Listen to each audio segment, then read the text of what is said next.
Salut, comment vas-tu? Ça va très bien, ça va et toi? Ça va bien. Ça faisait Euh, longtemps? oui, ça faisait un peu de temps, oui.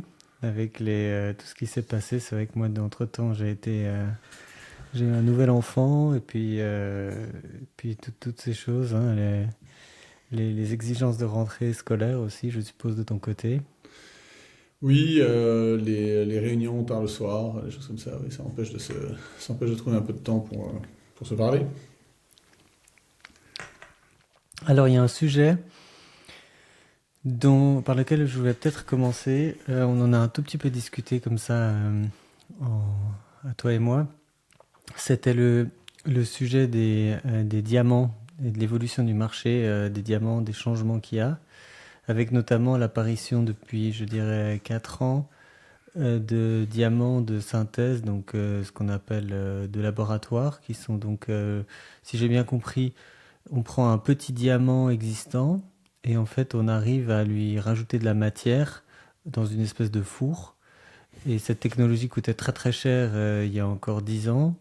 Et on arrive maintenant avec précision et puis à des coûts qui baissent de mois en mois à produire des diamants de plus en plus gros, de plus en plus purs. Et c'est assez, évidemment, c'est toute une révolution. Et donc beaucoup de gens se posent la question de savoir ce qui va arriver à l'avenir sur le prix du diamant réel. Est-ce qu'il est possible de les distinguer euh, à l'œil nu? Et puis, comment ça. Est-ce que ne vaut-il mieux pas acheter ça si c'est moins cher? Et donc, voilà, je ne Oui. sais pas quel est toi ton avis a priori sur la question. En fait, j'ai découvert ça ce week-end, j'ai discuté avec un copain qui travaille enfin, qui a comme client des groupes comme LVMH. Oui. Et il me disait que ces groupes de luxe avaient beaucoup investi ces dernières années dans des sociétés qui fabriquent des diamants synthétiques.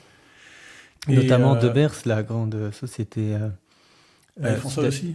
Ouais, ils ont investi dans un truc comme ça, exactement.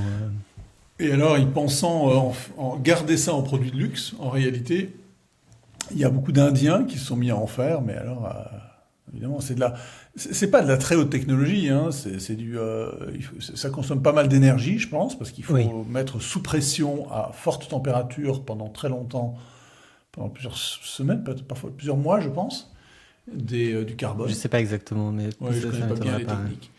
Et donc, ces sociétés indiennes se sont mis à faire plein de diamants, provoquant un effondrement du prix, au point que je suis tombé sur un site internet, enfin j'ai regardé ça donc lundi, euh, et j'ai regardé un site indien qui vend des diamants comme ça, et alors tu as deux ongles, tu peux cocher, donc tu Oui, sélectionnes la taille du diamant, la qualité, donc la clarté, le type de taille, etc. la couleur. Et Ouais. puis la couleur, et puis tu peux cliquer sur diamant synthétique et diamant naturel. Et donc tu compares immédiatement le prix. Le rapport est de 1 à 10. C'est-à-dire, Ouais. un diamant de 2 carats, très beau, en synthétique, ça coûte 1300. Alors c'était en livres, c'était exprimé en livres sterling, donc ça coûte 1300 livres sterling. Et le même, sauvage, enfin, naturel, ça coûte, je sais plus, je crois que c'était 16 000 livres, tu vois. C'était vraiment, c'était plus Non, de 10 ouais. fois, le rapport était plus de 12 fois. Alors, c'est vraiment, c'est hallucinant. Oui, Euh, et puis ça, il y a vraiment beaucoup de. En plus, les marketeurs de ces sociétés de diamants de laboratoire s'y sont assez bien pris parce qu'ils ont commencé à expliquer qu'en réalité, euh, c'est par opposition aux blood diamonds, donc aux diamants de conflit, eh bien ça finalement, c'était des diamants qui étaient certifiés, qui sont pas issus de conflit. Et donc, c'est pas que ce soit plus durable, mais c'est un peu plus éthique quelque part. Enfin, il y a un peu un côté débat mangeur de viande et vegan où finalement, même si comment dire, au niveau durabilité, enfin environnement, c'est peut-être pas une bonne chose de produire des diamants comme ça en utilisant plein d'électricité. mais pas beaucoup, à mon avis, parce que tu vois, 1300 euros le, le carat, enfin les 2 carats, donc ça fait 600 euros, 700 euros le carat. Ça fait pas beaucoup, enfin c'est une grosse quantité d'électricité, mais parce qu'il n'y a pas seulement l'énergie là-dedans, il y a les investissements, etc. Et Oui, mais si je me trompe pas, le prix des diamants, de toute façon, est quand même oui, oui, assez bien sûr. De toute contrôlé, façon, hein. il est lié. Mais de toute Donc façon, c'est par rapport à quoi? toute Oui. activité et se réduit toujours finalement à de l'énergie. Hein. Ça, euh, Non, mais non, mais je parlais plus du fait que je sais plus, je sais pas à quel point c'est vrai, mais je sais que pendant longtemps, en fait, notamment la De Beers et d'autres grandes sociétés ont un peu mis un monopole sur, enfin, comment dire, ont contrôlé l'offre de diamants parce que, euh, alors comment ça s'est passé? C'est qu'en fait, de tout temps, le diamant n'a jamais été très apprécié. Au Moyen Âge, etc. C'était ouais, pas la pierre la plus précieuse et les gens préféraient les pierres de couleur.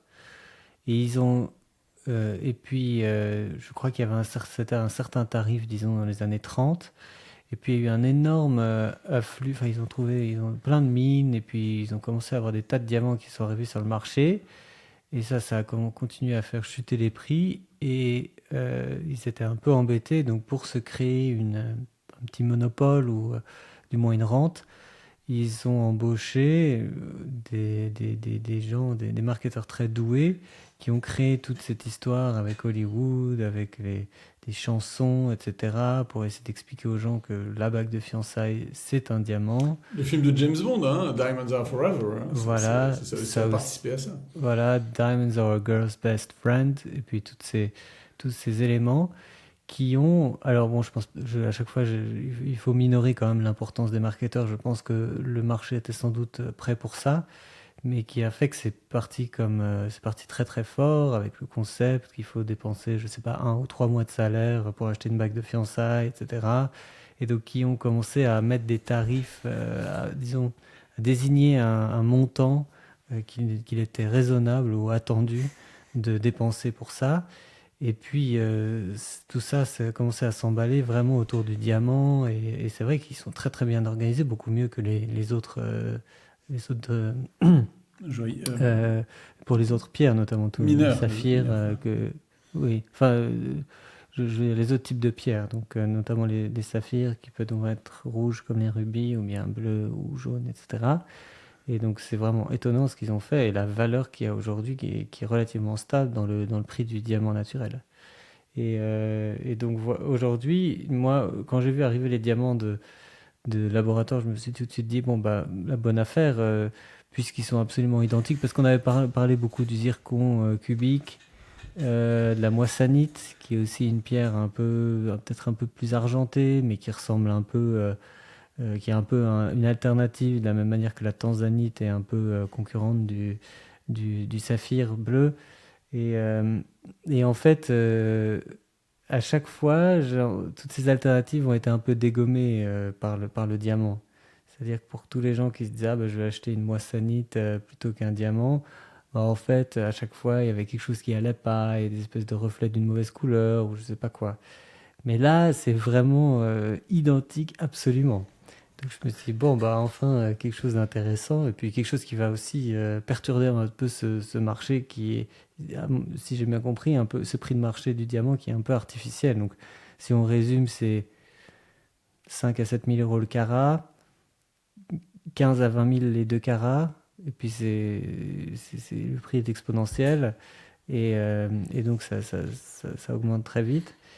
Et, euh, Et en fait, ce qui m'a évidemment, j'aurais dû m'en douter, mais ce qu'ils ont réussi à faire pour pas se faire embêter avec cet afflux de diamants de laboratoire. Alors peut-être qu'il y a des diamants qui sont sur un marché noir, hein, des diamants de laboratoire de marché noir, mais pour ceux qui sont vendus sur le site que tu as cité ou par d'autres professionnels, tous sur la tranche du diamant, en très très petit, il y a marqué diamant de laboratoire. Et donc en fait, aujourd'hui, parmi ceux qui sont sur le marché, à moins qu'ils soient du marché noir et qui aient réussi à éviter cela.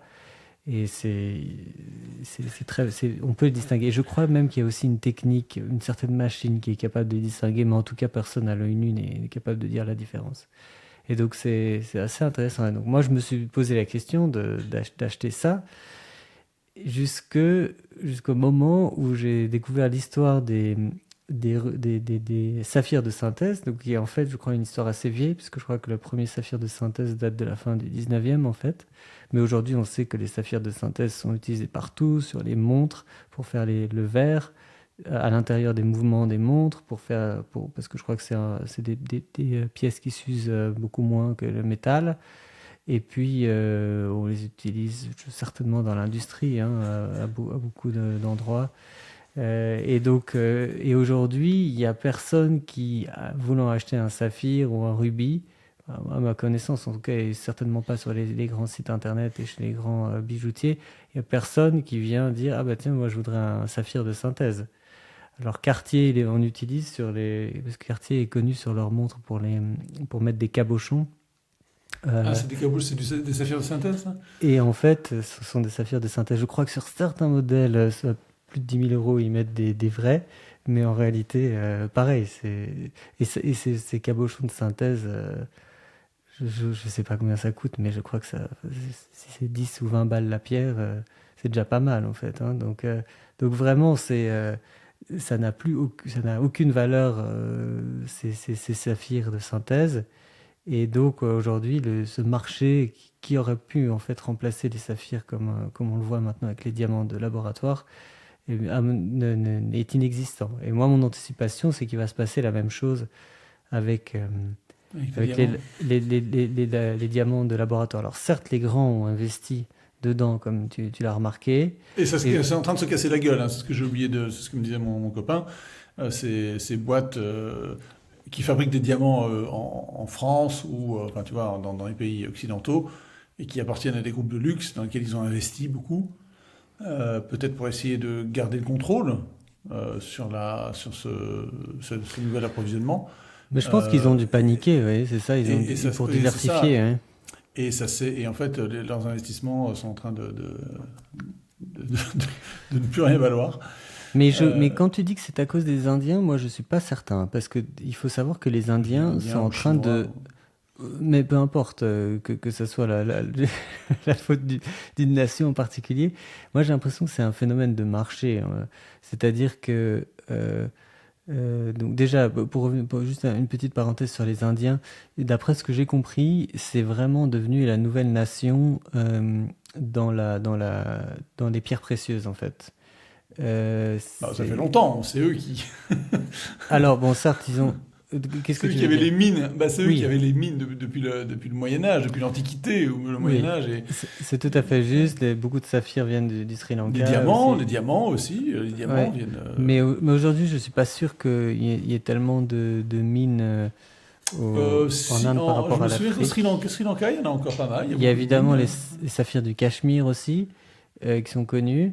Mais en tout cas, ce que je veux dire, c'est plus pour la vente, pas pour la production. Ils ont vraiment récupéré En fait, ils ont piqué ça, notamment aux gens aux Juifs d'Anvers, qui étaient très puissants là-dedans. Et alors, je ne sais pas si ce qu'ils disent est vrai, hein, mais en tout cas, quand on discute avec des professionnels d'Anvers aujourd'hui, ils disent très souvent que pour eux c'est terminé, que vraiment ils se sont fait rincer. Et c'est vraiment surprenant. Et j'ai pas l'impression que ce soit tellement les Chinois, mais pas particulièrement les Indiens. Donc ça, c'est un détail intéressant. Mais pour ces histoires de prix du diamant de laboratoire, parce que déjà c'était quelque chose qui était en baisse grâce à la technologie, et puis enfin, donc, les avancées technologiques et le fait que ça devenait de moins en moins cher de produire parce que on en produisait de plus en plus et que donc on pouvait investir plus pour maîtriser les techniques, je suppose, et puis trouver de nouveaux procédés. Je pense que c'est surtout ça qui a fait que il y a eu cette pression sur le marché et puis surtout comme la valeur avait tendance à baisser, je pense qu'aussi beaucoup de personnes ont dû se dire non mais en fait moi j'ai pas vraiment envie d'être le dernier à tenir enfin si je l'achète et puis qu'ensuite ça vaut plus rien, c'est quand même un peu embêtant par rapport à un diamant naturel dont la valeur est relativement stable.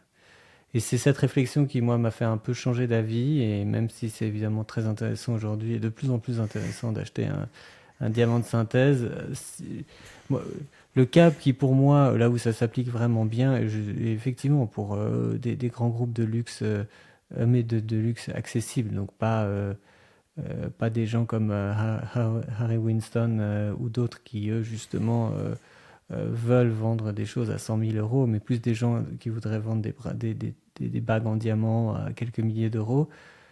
Là, je pense que ça peut se justifier.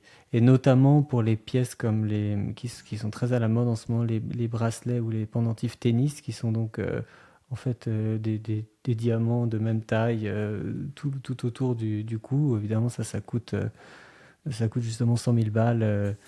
J'ai Harry Winston en or jaune, je sais très bien parce que j'étais dans la boutique ils m'ont montré ça. En or jaune, en diamant jaune, pardon.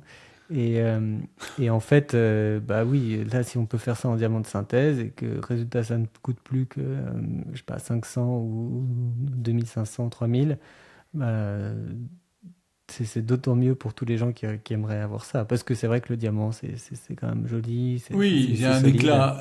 Ouais, c'est là aussi qu'il faut préciser quand même pourquoi est-ce qu'on n'en prendrait pas? Parce que c'est une très belle pierre. Disons que c'est devenu une très belle pierre parce qu'on a su la tailler. Euh, Oui, le diamant le plus célèbre du monde s'appelle le Koh-i-Noor. Ça ah bon? s'appelle le plus puits de lumière. C'est un diamant qui est maintenant possédé par la reine d'Angleterre et qui a été racheté, ou alors les Indiens disent qu'il a été volé, mais je crois qu'il a été racheté, il a été acheté par un marchand anglais et qu'il a offert à la reine Victoria. Et je pense pas que ce soit un très beau diamant en soi, enfin il n'est pas bien taillé quoi. Ah oui. Euh, et je me souviens, j'ai visité le trésor du Shah d'Iran à la banque centrale d'Iran, à Téhéran.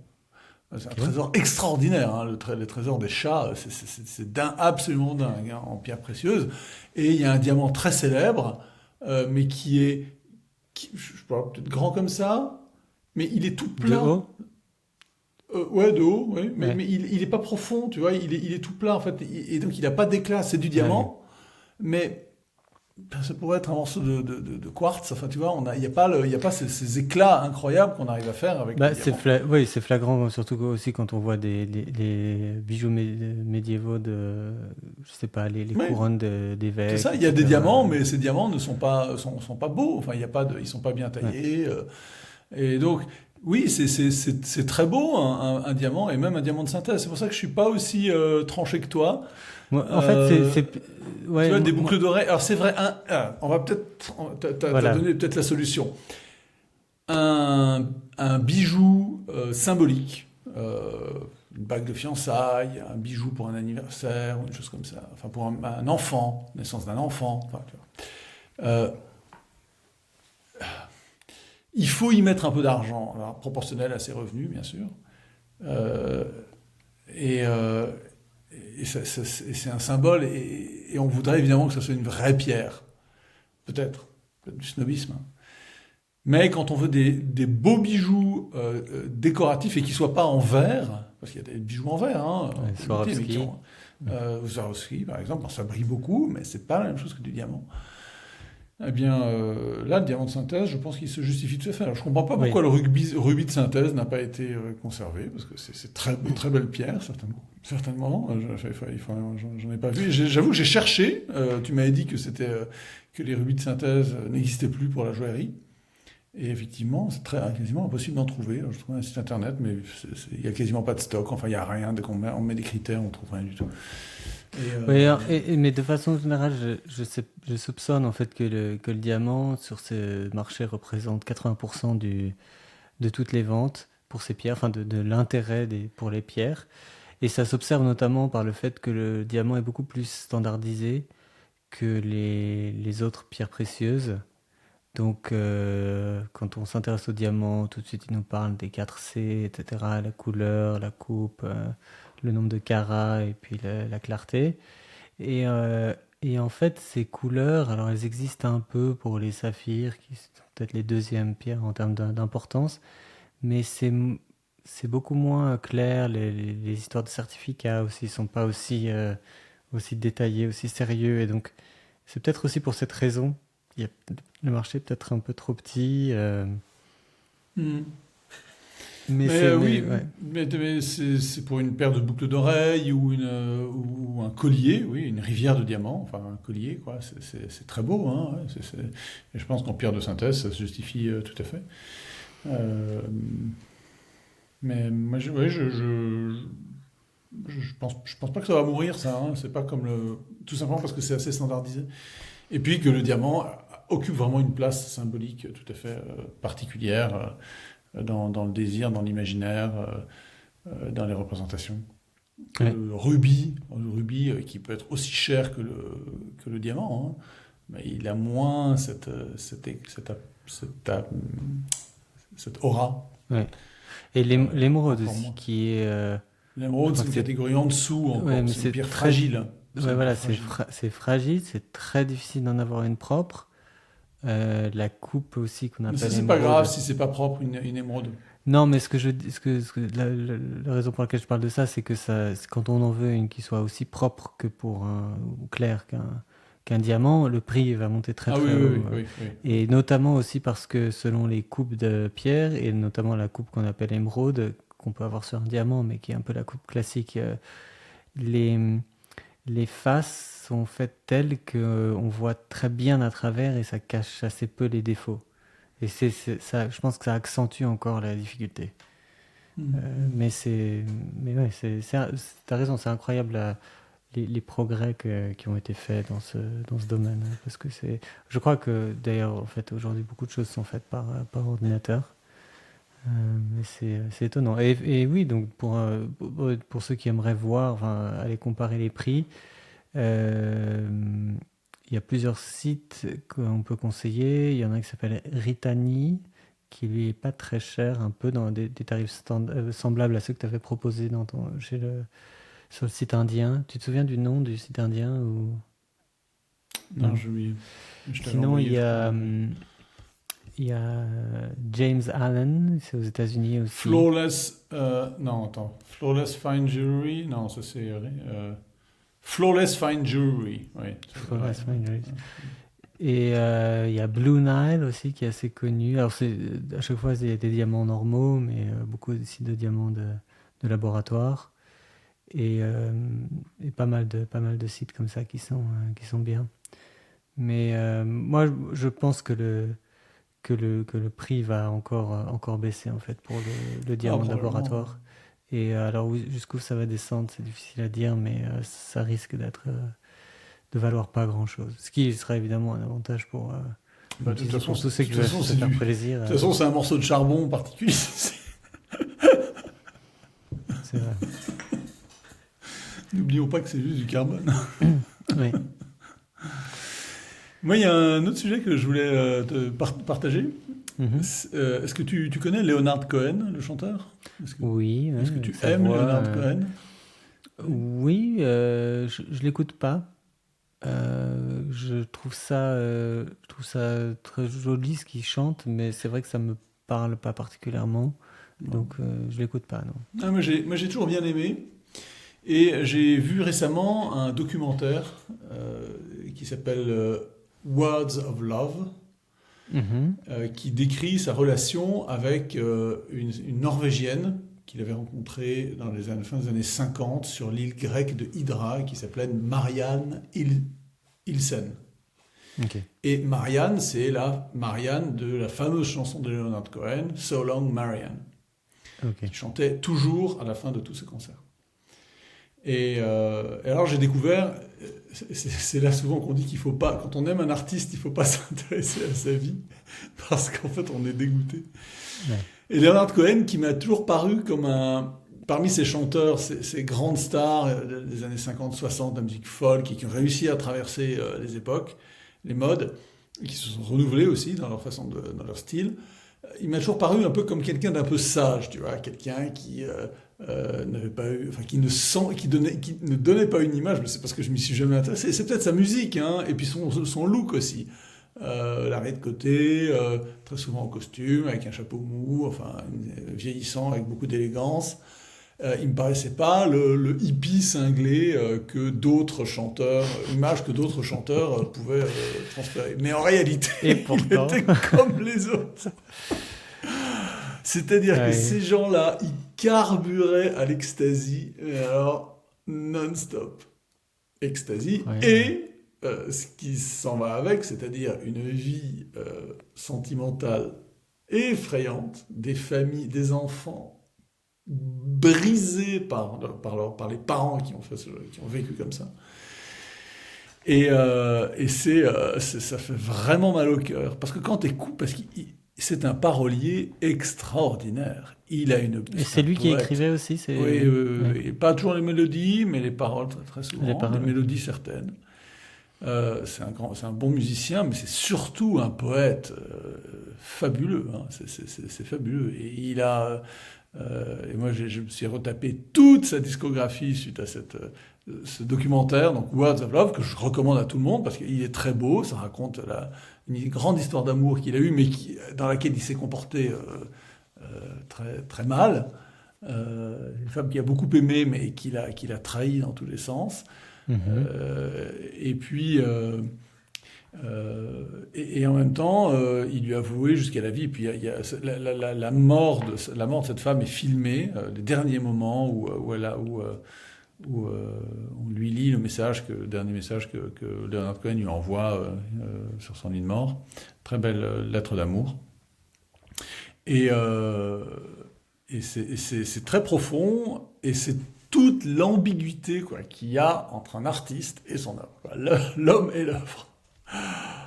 Bon, mais les paroles sont très belles, donc j'ai préféré choisir l'œuvre plutôt que l'homme, Mhm. parce que c'est très profond. Pour des hommes qui mûrissent un peu, qui vieillissent, tu vois, moi je suis passé de l'autre côté, hein, sur l'autre pan. Si on a vécu 90 ans, moi je suis passé sur l'autre pan.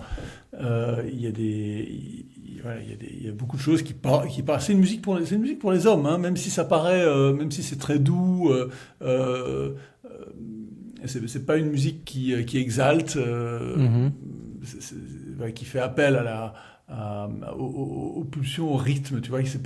C'est pas une musique qui bat comme bat le cœur. Tu sais, hein, les rythmes des Oui. musiques pop, c'est parce que ça bat à la même vitesse que le cœur ou au même rythme que l'acte sexuel. Et c'est ça qui nous attrape. Et chez Leonard Cohen, il joue pas avec ça, très peu. Il y a un peu de pop bon, il y a toujours du rythme, hein, la musique, il y a toujours du rythme, mais c'est pas boum boum boum, quoi. Et ses paroles il y en a une qui s'appelle Slow, par exemple, qui est très belle euh, pour un couple qui vieillit et qui a encore qui a des relations amoureuses, des Mhm. relations sexuelles. Et lui, il raconte ça, il décrit ça, l'homme vieillissant. C'est assez pudique. Ces chansons sont toujours très. Il n'y a jamais rien de grossier. Je suis en train de chercher s'il y en a une qui est vulgaire, mais non, c'est toujours très fin.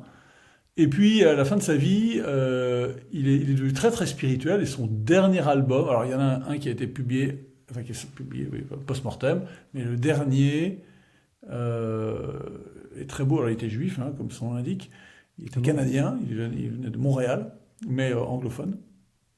Et à la fin de sa vie, non, il y a pas mal de chansons où il parle de sa foi, du Christ, de son rapport avec le Christ, oui, avec les évangiles. Il y a souvent des allusions aux évangiles, il les a beaucoup lus dans ses chansons. Enfin, quand on connaît un peu, C'est ça bien lui résonne tout qui le a temps. écrit, qui a fait la chanson Alléluia, hein.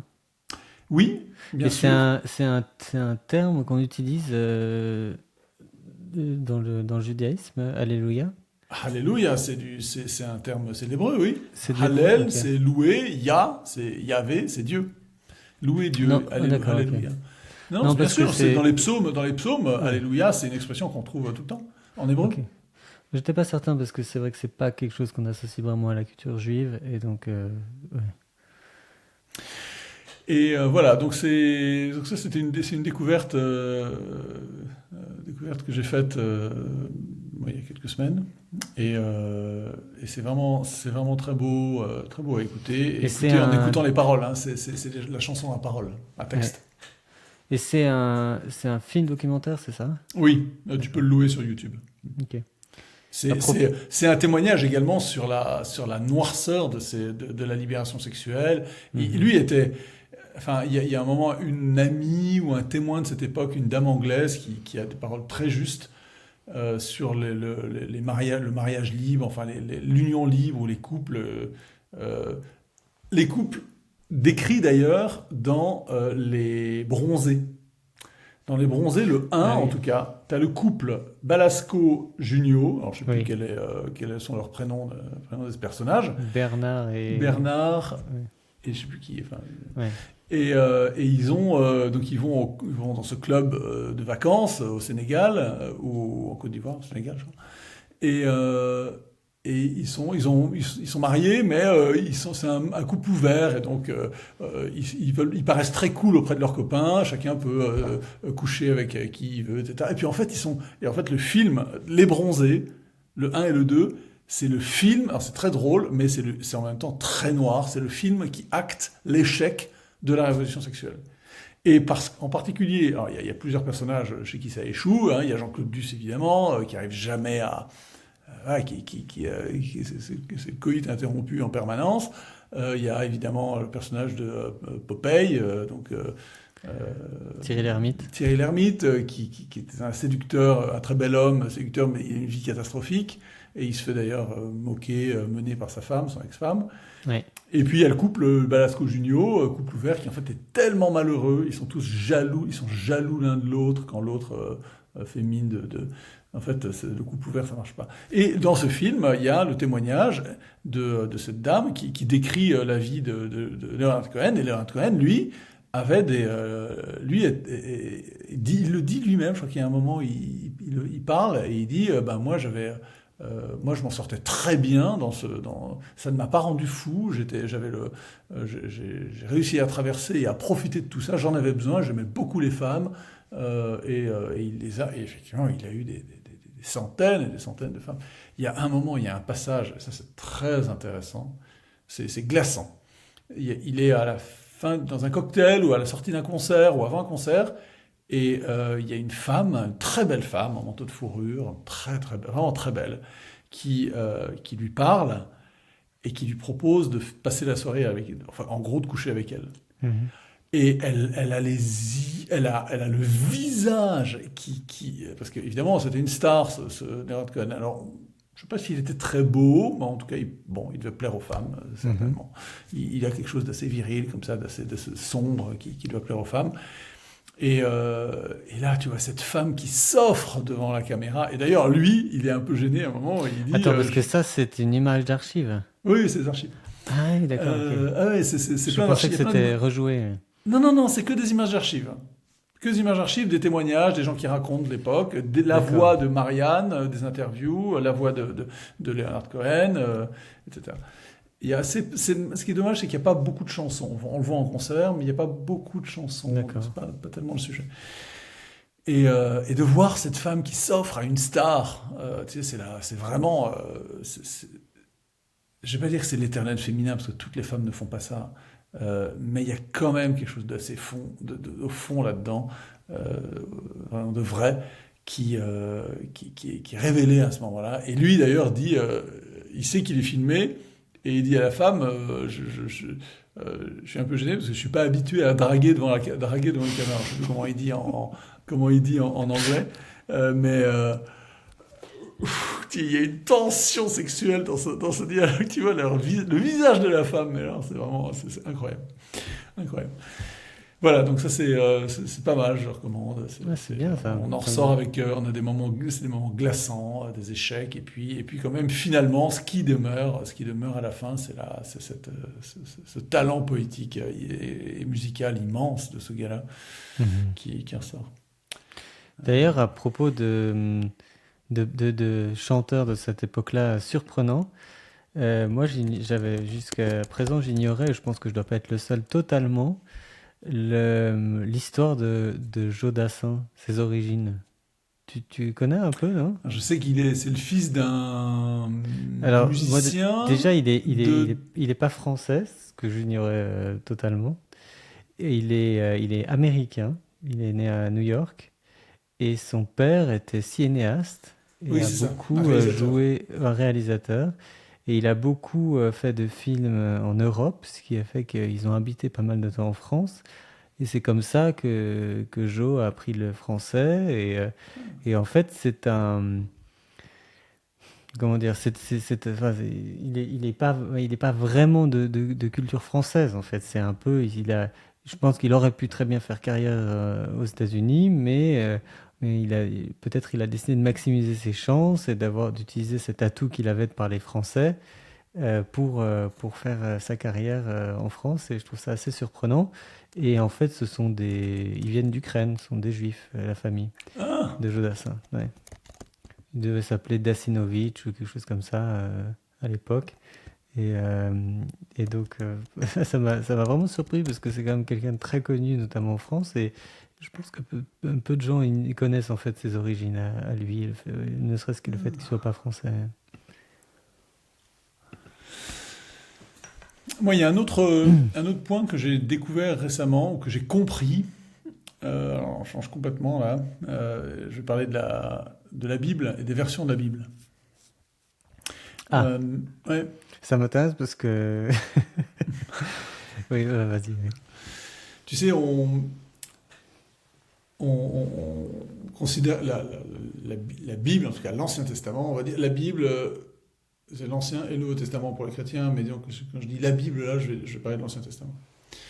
L'Ancien Testament, il a été écrit, ou en tout cas il a été composé, transmis oralement, et puis ensuite écrit en hébreu, en tout cas pour les livres principaux. Certains livres sont en langue originale en araméen, et d'autres dans l'Ancien Testament en grec en langue originale aussi, pas en hébreu. Et puis en fait, mais en fait les versions les plus anciennes qu'on ait en hébreu, elles datent du 9e, 10e siècle, complète. Hein. Ah oui, La c'est ça. Bible Donc en fait, complète, elle date du Moyen Âge, en ouais. hébreu. On n'a pas de version plus ancienne en hébreu. On a des bouts, en particulier dans les manuscrits retrouvés à Qumran, donc, ce qu'on appelle les manuscrits de la mer morte. Oui. On a retrouvé des bouts de l'Ancien Testament, on a retrouvé le livre d'Isaïe complet en hébreu. Et il présente quand même des différences avec le texte du Moyen Âge qu'on appelle le texte massorétique, c'est-à-dire composé par les massorètes, qui étaient des groupes, des gens qui ont vocalisé, qui ont ajouté des voyelles à l'hébreu, qui est un texte composé de consonnes, comme l'arabe, que des consonnes. Ensuite, on met des petits signes pour signaler la voyelle qui va avec. Et donc le sens, parce qu'en fait, tu peux avoir Ah oui. plusieurs prononciations, plusieurs compositions, possibilités d'un groupe de voyelles. Et ça va pas avoir, de consonnes, pardon. De Ça va pas consonnes. avoir le même sens. Ça va Oui. pas avoir le même sens selon les voyelles qui vont se placer. Et donc pour fixer un peu le sens, les Juifs au Moyen Âge, les Massorètes, donc au début du Moyen Âge, ont fait tout ce travail de vocalisation de l'hébreu. Et en fait, c'est pas du tout cette version massorétique n'est pas du tout la version la plus ancienne, et c'est sans doute pas la version qui devrait faire autorité, parce qu'un texte comme la Bible, comme tout texte d'ailleurs, on va chercher la version la plus ancienne, Mhm. parce que c'est celle qui est le plus proche de l'origine, qui a sans doute subi le moins de corruption et de réinterprétation et de modification au cours du temps. Et Ouais. la version la plus ancienne, c'est dans quelle langue? Grec? En grec, ouais, c'est ça, Ouais. exactement. Donc, La version, on aurait pu croire en araméen, mais en fait, non, les non. versions complètes, Ouais. les plus anciennes de la Bible qu'on Incroyable. a, c'est en araméen, c'est en grec. Et c'est la version des Septante, c'est-à-dire la traduction que des groupes de juifs à Alexandrie ont fait au 3e, 2e siècle avant Jésus-Christ. C'est-à-dire 1200 ans avant la version la plus ancienne en hébreu. Donc la version originale, si je puis dire, qu'on a en grec aujourd'hui, qu'on a de la Bible aujourd'hui, elle est en grec. Alors, les chrétiens ont pris cette version-là, parce que c'était celle qui était utilisée par les juifs du bassin méditerranéen, de l'Empire romain. C'est celle qui est Donc quand les Juifs parlent aujourd'hui de Torah, ils se basent sur la version de massorétique du Xe siècle. massorétique, donc celle qui est beaucoup plus Du Xe siècle postérieure, oui. après Jésus-Christ, Ouais. de notre ère, au Moyen Âge. C'est-à-dire un texte Ah oui. qui a qui a subi toutes les transformations et les évolutions du judaïsme, de la pensée juive, des dogmes juifs aussi, après le christianisme. Et en particulier dans un cadre polémique. Oui, contre le christianisme. d'un positionnement par opposition, oui.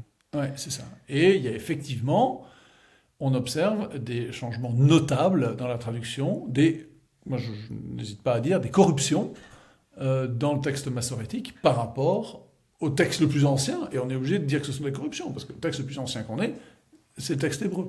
Le texte grec, qui est une traduction de l'hébreu. Qu'on a perdu le texte hébreu qui a servi à la traduction en grec. Mais donc, là, le témoignage le plus ancien, c'est le grec.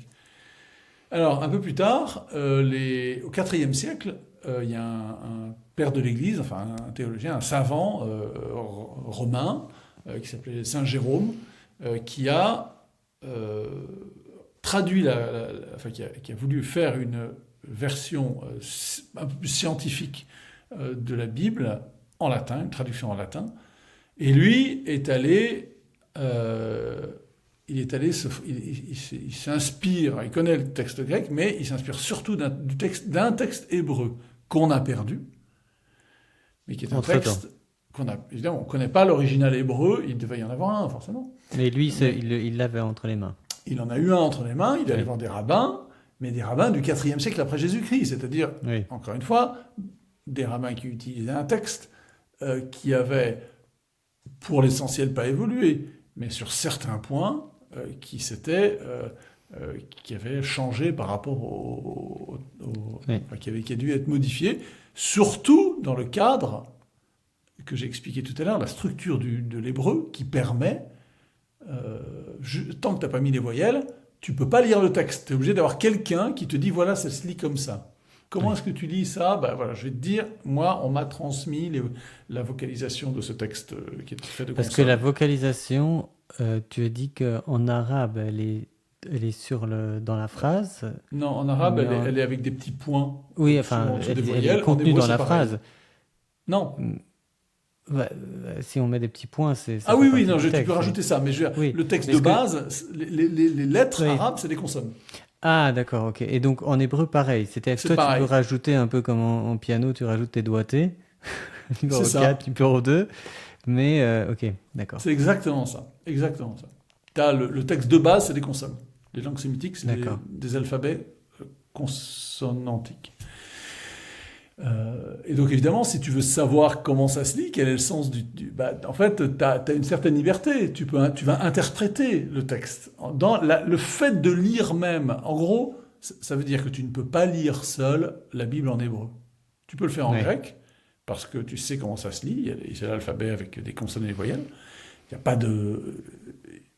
pas de doute sur la lecture. En hébreu, tu es obligé de le faire avec un maître qui t'apprend à lire, jusqu'au Xe siècle. Là, le texte fige dans son expression, dans sa lecture, avec les voyelles. Mais avant, c'est un peu fluctuant, quoi. Tu as des écoles, différentes écoles de pensée, etc. Et donc, le texte hébreu utilisé par Saint Jérôme pour traduire la grande version en latin qu'on appelle la Vulgate, la grande version de la Bible qui a été l'autorité dans l'Église occidentale jusque dans les années 80, quand on a publié la Néo-Vulgate. Il y a eu des petites modifications entre-temps. Enfin, en gros, pendant 1500 ans, elle a été la version originale, la version d'autorité, dans l'Église catholique occidentale. Le texte hébreu de Saint Jérôme, on ne le connaît pas. Et donc, le seul texte hébreu qu'on connaisse, c'est le texte massorète.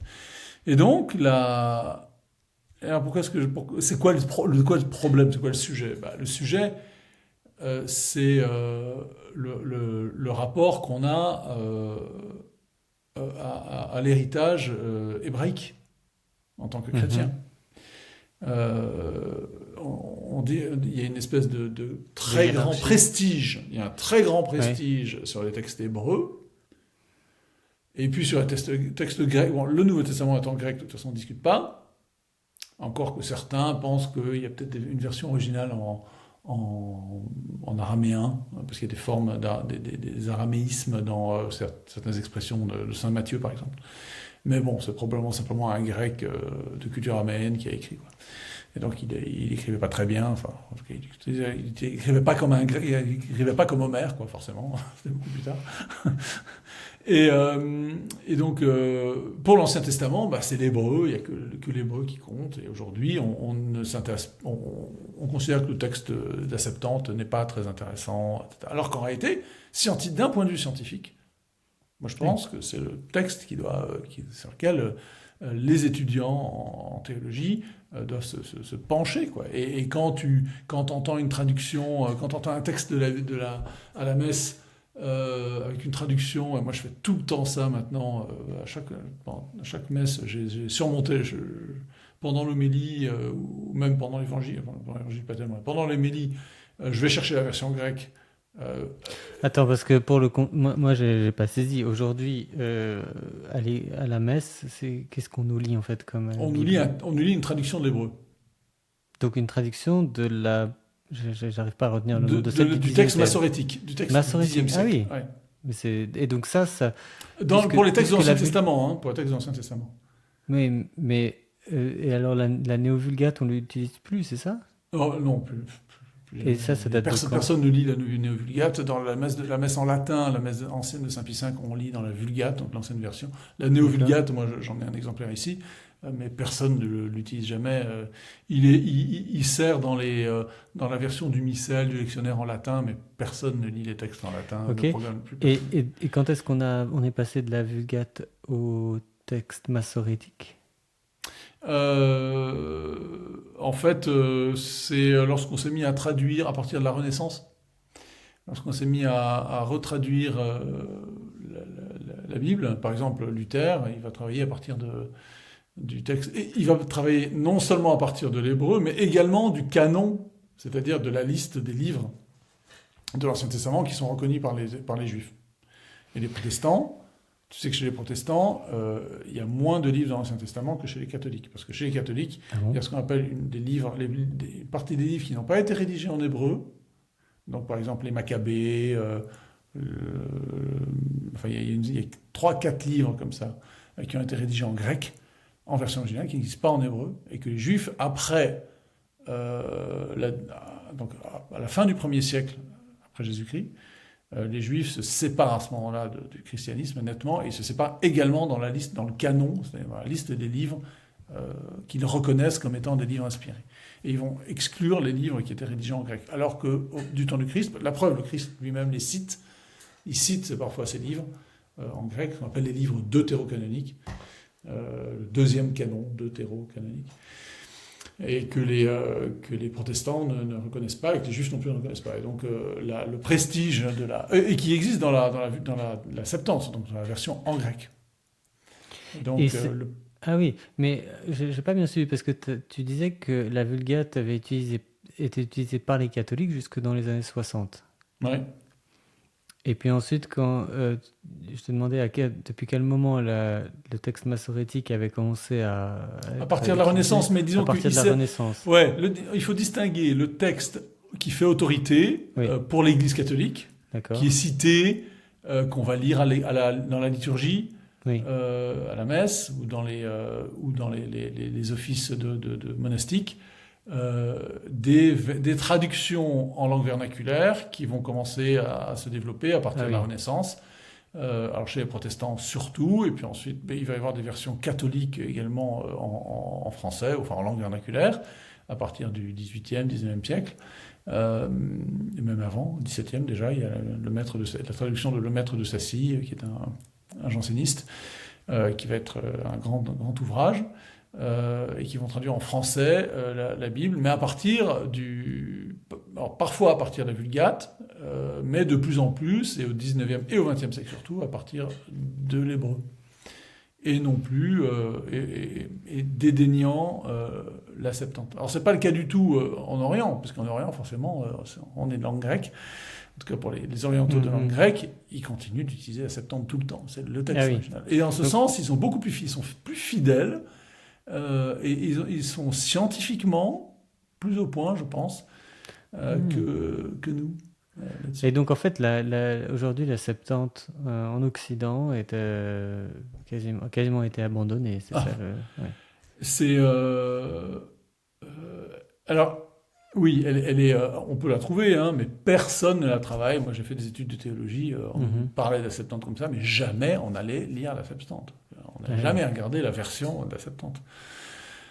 Euh, à Paris, à l'université, à la Sorbonne, il y a une petite équipe de savants, d'hellénistes, qui ont commencé une traduction. Il existe hein, des traductions en France de la Bible d'après la Septante.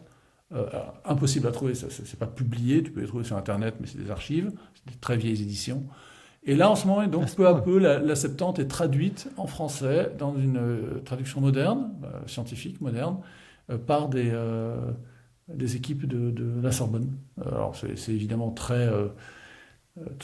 très confidentiel, parce que l'Église catholique elle-même ne s'y intéresse pas du tout, parce que la mode, parce que c'est la veritas hebraica, comme disait Saint Jérôme, c'est-à-dire que il faut aller chercher dans l'hébreu la, euh,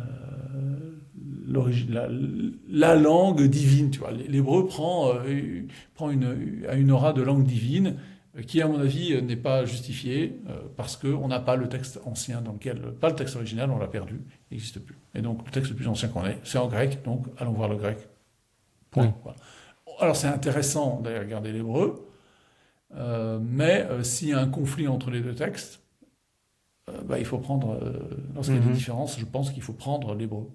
Le grec, pardon. Le Il faut grec. prendre le Ouais. grec parce qu'il est plus ancien. C'est un peu par question de principe, quoi.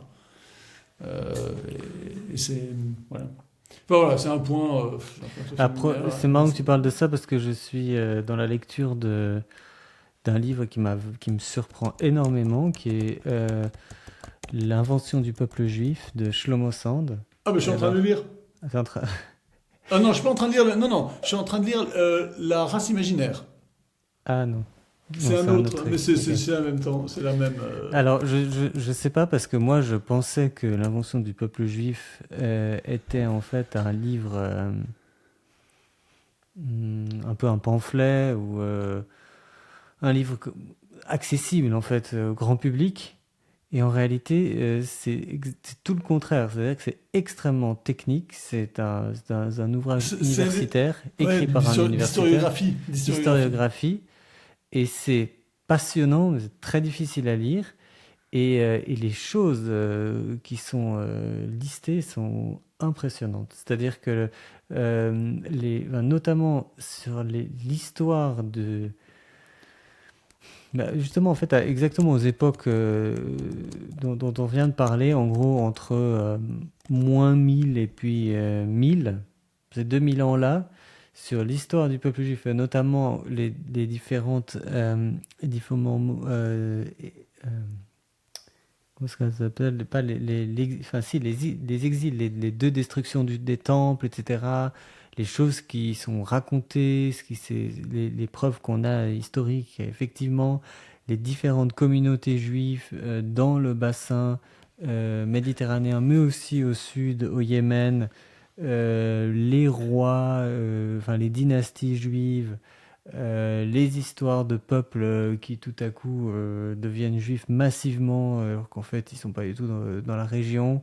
Et donc en réalité le prosélytisme juif de cette époque est vraiment enfin, c'est incroyable. Je suis vraiment très surpris de tout ce que j'ai lu, tout ce que j'ai découvert sur cette histoire qui est vraiment quelque chose auquel j'avais pas du tout accès jusqu'à présent. Et donc je recommande chaudement ce livre, même s'il faut se le farcir. Et c'est La très thèse, sérieux en fait. la Très thèse, sérieux. hein, enfin, je ne l'ai pas lu, hein, mais je connais la thèse. La thèse, n'est-ce pas, c'est que les juifs actuels ne sont pas des descendants, ou en tout cas très minoritairement des descendants des Judéens, c'est-à-dire des habitants de la Judée du temps de Christ. Oui, voilà, c'est ça. En fait, la thèse, c'est pourquoi l'invention du peuple juif, c'est en fait, il se fonde sur la mode du 19e siècle, peut-être fin du 18e aussi, de vouloir créer des nations devoir créer des peuples. Et d'abord, il démontre à quel point tout ça, c'est une volonté politique. C'est une réalité qu'on essaie d'inculquer aux gens, mais qui est pas du tout, qui n'existe pas. Et il calque manière qu'on a créé les nationalités en Europe sur la manière dont, un peu plus tard, les... comment est-ce qu'on appelle déjà les juifs qui voulaient Les sionistes? recréer des sionistes, la manière dont les sionistes ils ont utilisé les mêmes techniques pour essayer de mettre ensemble tout ce qui n'existait, enfin, de créer cette réalité et cette idée du peuple juif, que des gens qui depuis toujours habitaient en Afrique du Nord ou en Europe de l'Est, en réalité, venaient de Judée. Et donc la thèse, effectivement, que en réalité, les descendants des Juifs de l'Ancien Testament sont les Palestiniens, Oui, c'est incroyable euh, ça. et que tous les autres sont simplement des prosélytes. Alors, bon, il commence d'abord par le prosélytisme qui a eu lieu assez proche. Il accentue pas mal les histoires évidemment de Babylone, à quel point ça a été important et que c'est vraiment à partir de ce moment-là qu'il y a eu quand même beaucoup de développement, qui était un peu la même thèse quand on avait parlé de la thèse d'Henri de Lesquin sur le lien entre le christianisme, le judaïsme et euh, la religion des Iraniens, Le le zoroastrisme. zoroastrisme, à quel point, en fait, c'était au moment où les Juifs beaucoup de Juifs étaient à Babylone, et qu'ils ont un peu ramené avec eux cette influence iranienne. Donc, il y a tout ce point-là. Il parle d'abord, enfin, là où j'en suis, en tout cas, il parle d'abord des Berbères, et donc et notamment de l'Afrique du Nord. D'ailleurs, à ce sujet, j'ai découvert, j'avais pas vraiment compris que Maghreb, en fait, ça voulait dire le couchant, Oui, c'est l'Ouest, ouais. l'Occident. L'Occident. L'Occident, ouais, c'est ça. Macrèche, l'Orient. Maghreb, l'Occident. Oui. Ok, Macrèche, ça je connais pas. Macrèche, c'est la Syrie. La Syrie. Cette partie-là. Et donc, en fait, cette population-là, il associe aussi les Phéniciens. Il suggère que peut-être qu'en fait les Phéniciens étaient juifs. Enfin, le fait que Saint-Augustin vienne de cette région-là aussi, c'est pas un hasard. Et sur le fait que même si aujourd'hui enfin, les traces sont assez discrètes, ou du moins quand on en cours d'histoire, on parle pas beaucoup de tout ça. En réalité, ils étaient extrêmement prosélytes à cette époque, les Juifs. Et d'ailleurs, en fait, techniquement, quand on ajoute les chiffres et puis sur les estimations de population, c'était complètement impossible qu'ils se soient reproduits. Et en réalité, eux aussi, il accentue un point auquel j'avais... On le sait, mais on le souligne peut-être pas assez, qui est qu'en fait, la religion, c'est l'apanage des élites, en fait. C'est pas... Quand on parle de peuple et donc de la masse, en réalité, c'est pas si important. Et cette masse, et donc ça revient à l'idée que les Palestiniens sont les descendants des Juifs. Ces gens-là, qui sont en réalité attachés à la terre, ces paysans, eh bien eux, en fait, ils ont la religion à chaque fois qu'il y a des mouvements et qu'il y a un nouveau patron qui vient, enfin un nouveau seigneur, bah, eux, en Cuius fait, regio, cuius regio et ius religio, quoi. voilà. Et en fait, eux, bah, ils s'adaptent et c'est plus dans les élites que ça change. Et donc évidemment, on l'a vu dans l'histoire de tous les pays d'Occident, avec le roi se convertit, et donc on met la date de la conversion du pays, euh, comme dans le cas de Clovis ou autre. Mais c'est en fait exactement le même principe. Et d'ailleurs, j'essaye en lisant ça, parce qu'on parle d'échelle de 200-300 ans, je suis toujours, j'essaie de comprendre comment est-ce que, notamment quand les Juifs se sont installés, enfin ont réussi à créer une communauté au Yémen, comment, parce qu'il explique que donc il y a un marchand juif qui est venu et puis qui a réussi à convertir le fils du roi. Et en fait, à chaque fois, je pense à cette situation, je me dis, bon, alors c'est ça qui s'est passé. Et puis, j'essaie de l'appliquer à aujourd'hui, en fait, depuis 200 ans. Est-ce qu'on peut citer un prince où quelqu'un qui tout à coup est en contact de je sais pas qui, quelqu'un qui passait par là, a changé de religion, enfin quelqu'un peut-être d'un peu important et de convaincant, d'intelligent, mais a réussi à changer de religion. Et j'ai eu cette impression qu'en fait, dans l'Antiquité, les gens étaient peut-être plus curieux, enfin prêts à changer de religion tout à coup. Alors qu'aujourd'hui, j'ai l'impression qu'on est plus dans un camp. Enfin, c'est pas demain que je sais pas, les Suédois, la couronne suédoise va se convertir au catholicisme ou quelque chose comme Il y a ça, tu eu, vois. je crois qu'il y a eu des phénomènes semblables en Orient. Tu sais, la famille royale ou impériale vietnamienne était catholique. Ah oui. Euh, Oui, mais alors, est-ce que c'est... Oui, donc en fait, c'est parce qu'il y a évidemment beaucoup de ces pays qui étaient... comment dire? De la même manière que la Turquie s'est occidentalisée avec l'alphabet, alors ils n'ont pas changé de religion, mais finalement Atatürk, il aurait peut-être pu... Enfin, c'est un peu il y ça a que tu eu veux dire? ouais, il y a eu en Orient, en Asie, hein, il y a eu des conversions de princes, Ok. pas beaucoup, hein, mais au christianisme par exemple. Euh, Mais pas dans les 200 dernières années. ah bah si, là Ah si? c'est au 19e siècle. Ah ok. Ouais. Euh, je connais pas bien l'histoire religieuse du Sénégal, mais j'ai lu quelque part que lorsque les Français sont arrivés au Sénégal à la fin du 19e siècle, enfin qu'ils ont commencé à conquérir le Sénégal de façon plus profonde, Oui. parce ils étaient basés depuis le 17e, ils avaient un comptoir à Saint-Louis, euh, il y avait 5% de musulmans au Sénégal, et qu'aujourd'hui c'est 95% de musulmans. Donc il y a eu... alors, les autres, je ne sais pas ce qu'ils étaient, je pense qu'ils étaient animistes, hein, ils n'étaient pas chrétiens. Oui. Mais il y a eu des grands mouvements de conversion comme ça de peuples récemment dans des pays comme ça. Il y a des mouvements, alors ça j'ai entendu dire qu'il y avait des mouvements de conversion de masse, alors de masse, peut-être des villages ou des choses comme ça, au christianisme en Kabylie. Euh, En Asie centrale aussi, il y a des conversions de masse au christianisme. Ah oui. Oui, il y a des pays, je ne sais plus lesquels, où il y a comme ça des peuples entiers, enfin des grandes... pas peuples entiers, en tout cas des grandes masses, de grands nombres de gens qui se Bah, convertissent je comme trouve ça. ça particulièrement intéressant quand c'est pas sous la force en fait. Parce que Oui, oui. quand on parle de conversion de masse, souvent c'est un peu forcé.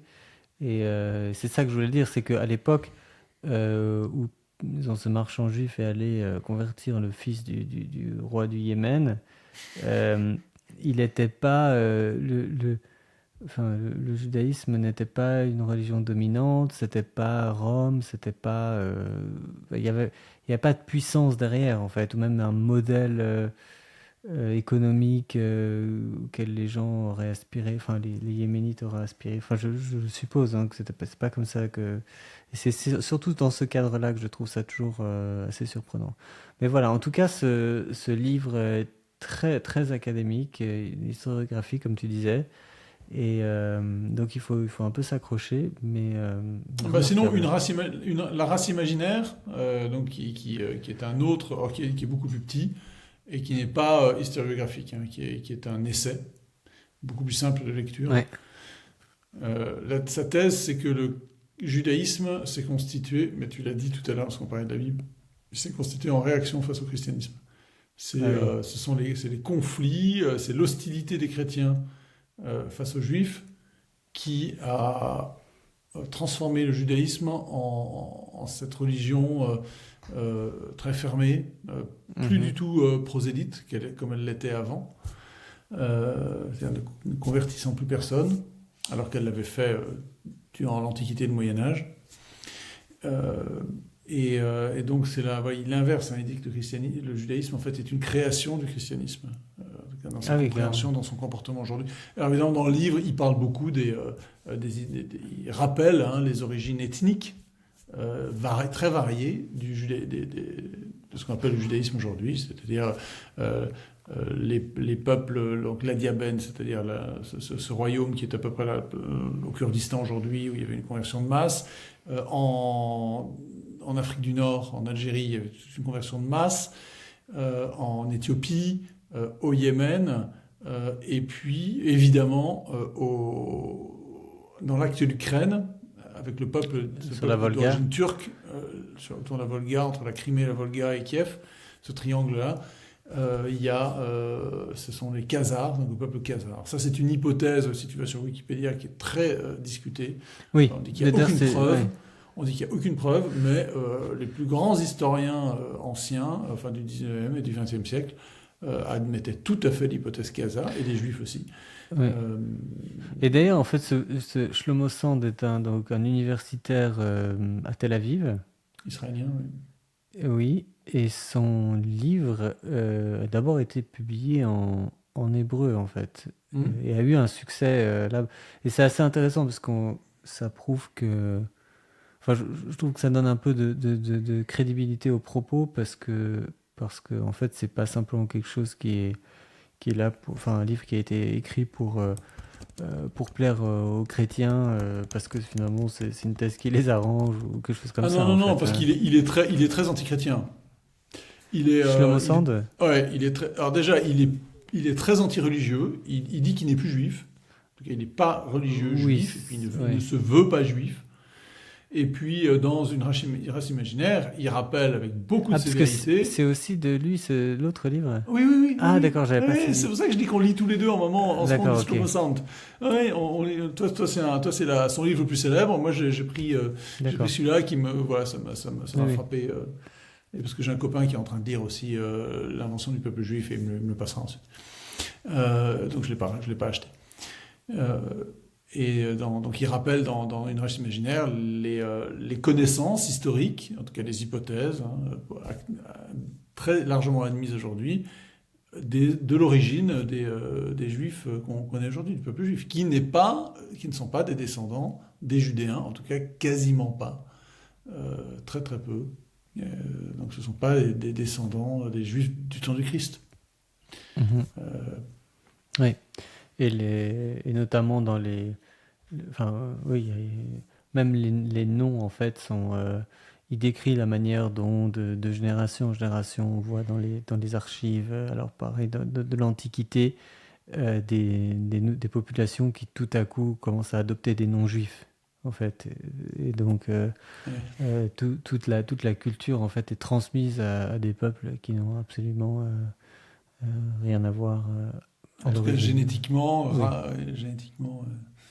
C'est pour ça que le livre s'appelle La race imaginaire. C'est qu'en fait, racialement, les Juifs existent. Enfin, ce sont pas des descendants ils sont descendants de leurs parents, mais c'est pas des descendants d'Abraham. Enfin, en gros, des Juifs des Hébreux et puis les Juifs. Donc, ils sont aussi. Et c'est pour ça que moi, j'ai tendance, en tant que chrétien, à dire qu'on est tout autant descendants d'Israël que on est tout autant, on peut revendiquer cet héritage autant que les gens qui se disent juifs aujourd'hui et qui n'ont pas dans un arbre généalogique, puisque ça compte beaucoup pour eux, de prétentions très sérieuses à apporter. Et que quand Pie XI, le pape Pie XI disait parlait de nos frères aînés dans la foi, en parlant aux juifs, des juifs, frères aînés dans la foi, oui, c'est-à-dire qu'ils ont une façon plus ancienne, plus ancestrale d'exprimer la foi biblique, la révélation biblique, mais ils n'ont pas de leçon à nous donner dans un rapport à l'origine et à la pureté qu'on peut imaginer de l'interprétation de la Bible. Et que nous sommes tout aussi, nous les chrétiens, les catholiques, on a préservé cet héritage autant qu'eux, et plus fidèlement probablement. Je reviens à la discussion qu'on avait avant sur l'origine du texte. Donc le texte plus ancien, nous on se rattache à un texte beaucoup plus ancien que celui des Juifs, une version beaucoup plus ancienne de la Bible des Septante, traduction des Septante. Et puis ensuite, dans l'interprétation, ça ensuite on peut en discuter, mais voilà, plus fidèle à l'intention du texte que par le Christ, quoi, par la révélation et l'interprétation chrétienne des textes bibliques. Ouais, mais bon, il est clair que les Juifs des premiers siècles faisaient beaucoup de prosélytisme en masse, et c'est ça qui leur a permis de On se considère développer. que l'Empire romain, au temps d'Auguste, c'est 60 millions d'habitants, 6 millions de Juifs. 10% de l'Empire romain, de la population de l'Empire romain, ce sont des Juifs. Pas seulement ceux qui vivent en Judée, en Palestine, mais ceux qui, Ouais. évidemment, ils sont beaucoup plus nombreux partout dans l'Empire romain, dans tout le bassin, jusqu'en Gaule, Ouais. en Italie, en Mais, Afrique. mais j'aurais tendance à dire que, enfin, c'est un peu un pari parce que j'ai pas fait l'expérience, mais je suis certain qu'en fait aujourd'hui c'est tout aussi possible de devenir juif en fait, que c'est pas enfin que en donnant une à deux générations, en fait on peut aussi C'est très compliqué là au début, oui, très très compliqué. Les rabbins sont extrêmement sévères. Euh, tu dis ça sur quelle base? Parce que moi justement j'ai plutôt enfin mais si. la difficulté, par exemple, la difficulté qu'il y a à obtenir la nationalité israélienne, même quand tu t'es converti au judaïsme. Ok, bon, ça c'est peut-être pas une Non, fin par en soi. exemple, si, bah, c'est une sorte de reconnaissance parce que c'est finalement aujourd'hui, c'est la référence, quoi. Ah oui. Tu vois, bah oui, si le Et passeport ça passe israélien. par les rabbins, c'est ça Alors oui, ce sont les rabbins. Alors il y a deux écoles, hein. Il y a plusieurs écoles de rabbins qui se disputent un peu pour savoir quel est le plus pur, qui est le plus sévère. Mais c'est très très compliqué. Il y a un bouquin de Roger Perfit qui s'appelle Les Juifs. Donc Roger Perfit, c'est un auteur un peu sulfureux des années 60, mais qui a écrit un livre passionnant qui Mhm. raconte, enfin, qui a plein d'informations sur le judaïsme. Et c'est un roman, c'est une histoire, et il y a une fille, une jeune fille qui épouse, enfin qui est fiancée à un juif, donc une chrétienne, d'origine chrétienne, qui est fiancée à un juif et qui donc doit se convertir, et il raconte le procédé de conversion. Mais pour une femme, déjà pour une femme c'est compliqué, mais pour un homme ça l'est encore plus, puisque Mhm.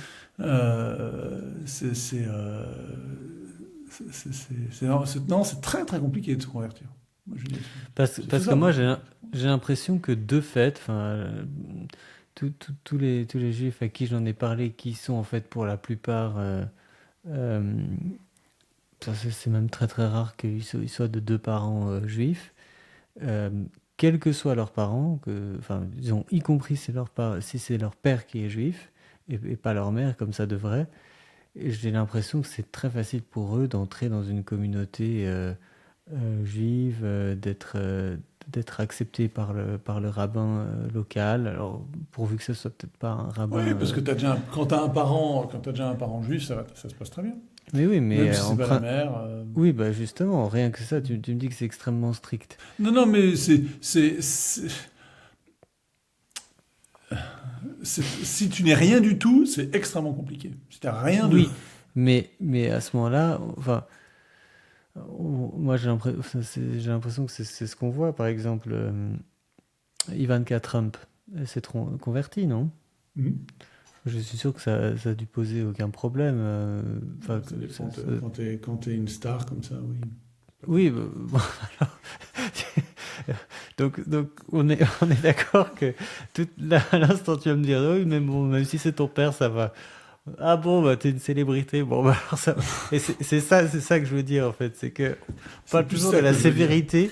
On parle toujours de la sévérité. Alors tu vas réussir à me trouver un cas de personnes à qui on a refusé le passeport israélien ou à qui on a. Mais en réalité, j'ai l'impression que c'est un peu des règles formelles qui paraissent comme ça très très strictes à qui on les explique, mais qu'en fait, dans la pratique, c'est beaucoup plus flex et on peut très facilement, alors peut-être pas rentrer dans une communauté de juifs hassidiques comme il y en a ici à Zurich, mais enfin, de quoi que je suis sûr que si je m'achète si je m'achète un minivan américain, comme ils conduisent tous ici, déjà, ça doit être un des critères pour être reconnu comme un des leurs. C'est très drôle, ils achètent tous des minivans qui n'existent pas sur le marché européen. Donc, c'est les Toyota Sienna, les Honda Odyssey, c'est ce genre de voitures. À Zurich, 100%, ce sont des juifs orthodoxes. C'est très curieux. Ça doit être peut-être des voitures cachères. C'est la seule explication que j'ai. Le rabbin a dit, vous achetez ça, et ça, Et tout c'est ira bien. autorisé. Ouais. C'est, non, mais c'est vraiment, enfin voilà, c'est un peu c'est quelque chose que je Bon, commence à soupçonner. pour moi, dans mon idée, c'est très difficile. Enfin, par rapport au christianisme ou à Alors l'islam. pour quelqu'un qui le serait pas du tout, ouais, peut-être. Mais à nouveau en épousant quelqu'un, je pense que, enfin voilà. Très bien. Bah écoute, c'est une conversation très intéressante et puis ça m'a donné envie de lire les deux choses là, le Leonard Cohen et puis enfin de regarder ça et puis de lire La race inventée, c'est ça? La race imaginaire. La race Oui, moi, imaginaire. ça sert à rien. T'as toute la thèse déjà Oui, mais c'est peut-être plus son simple à livre lire. principal. Plus facile à lire, ouais, si tu veux. Bien, Je te donnerai la prochaine fois qu'on se voit. merci. Bonne soirée à toi. Salut!